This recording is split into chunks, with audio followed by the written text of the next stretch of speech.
What's going on, guys? Eugene here. Let's talk about Lemnis Gate.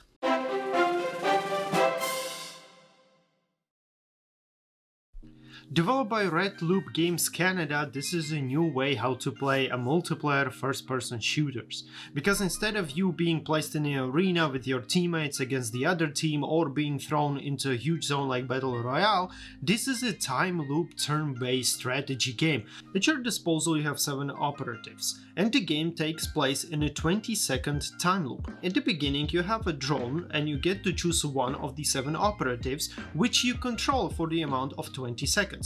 What you do during these 20 seconds will be repeating over and over each round, while the second and third round you're basically choosing a different operative and doing different movements.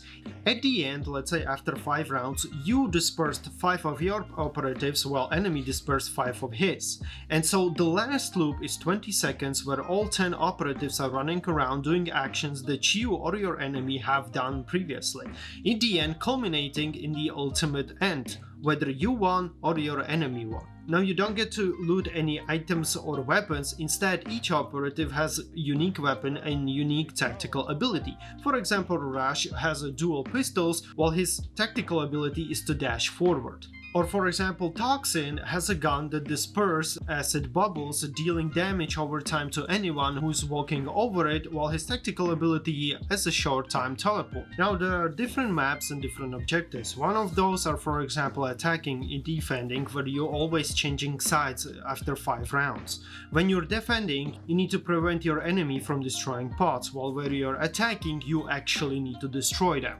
And once again, you're always sending operatives, and within 20 seconds you need to either set up a defense or trick your enemy somehow and destroy all the pods without him actually eliminating you.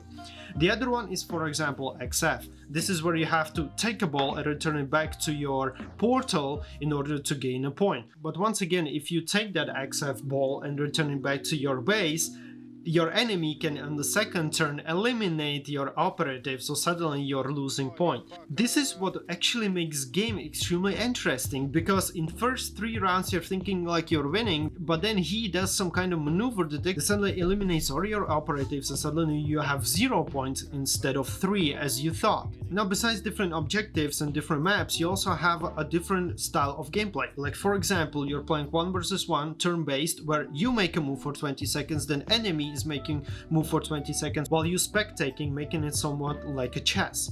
But you also have a real time, well basically both of you are releasing operatives at the same time and you're moving for 20 seconds across the map simultaneously. You either can attack each other or going for a different objective or preventing the other from completing his objective, and this is once again repeating on the loop. Also, you can play 2 versus 2 where there are different modes. You can play once again simultaneously 2 operatives versus 2, or you can go first you, then your teammate, then enemy and enemy's teammate, or you can go you, enemy, your teammate, enemy teammate, and so on and so on. There are many different options. You can choose to which one you want to queue and you can exclude those that you don't like. What's interesting though, that this ability to choose what kind of mode and whether it's 2 versus 2 or 1 versus 2, you can actually choose for ranked too. So it's not like different many modes for a regular gameplay and only one for ranked that is really the standard one.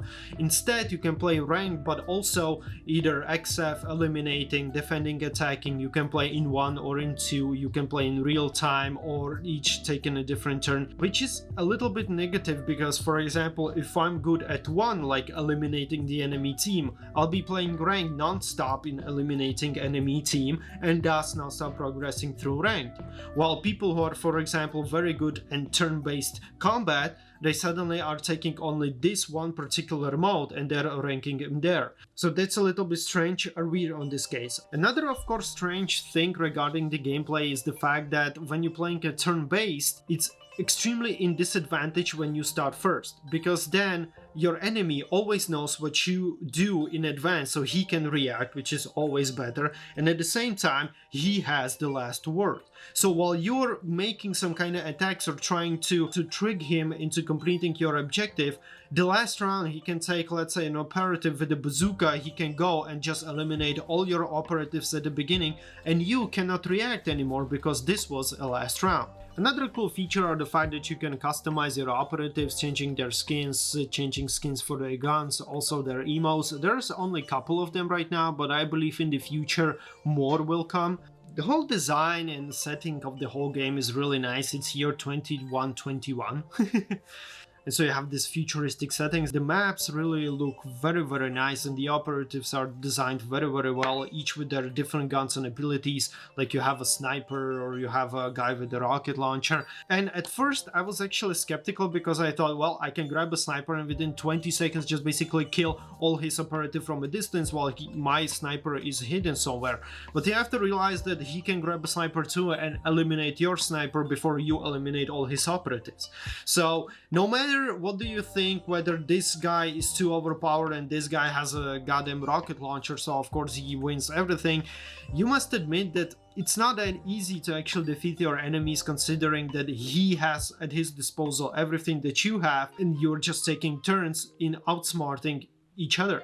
And got to admit, this is a very new and cool way how to play a first-person shooter. So instead of just going somewhere and killing people, you have to think, you have to design all of your steps along the way from the beginning until the very end, and you have to actually predict your enemy's moves, something that you do in a chess. I believe this game has a huge potential. I don't know whether this is a game for huge championships or Twitch rivals, although it would be cool to watch some really good players to compete each other and the turns they're taking.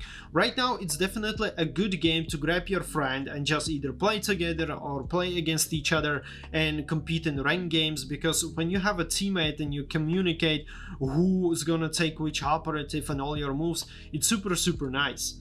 And if they in future develop, let's say, more operatives, bigger maps, different objectives and so on, I really can see this game being something like in a Twitch rivals, because 1 versus 1 in a chess match but with guns is super cool.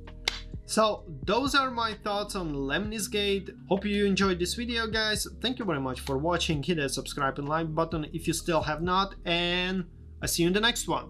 Stay safe out there, and as always, keep on playing, my friends.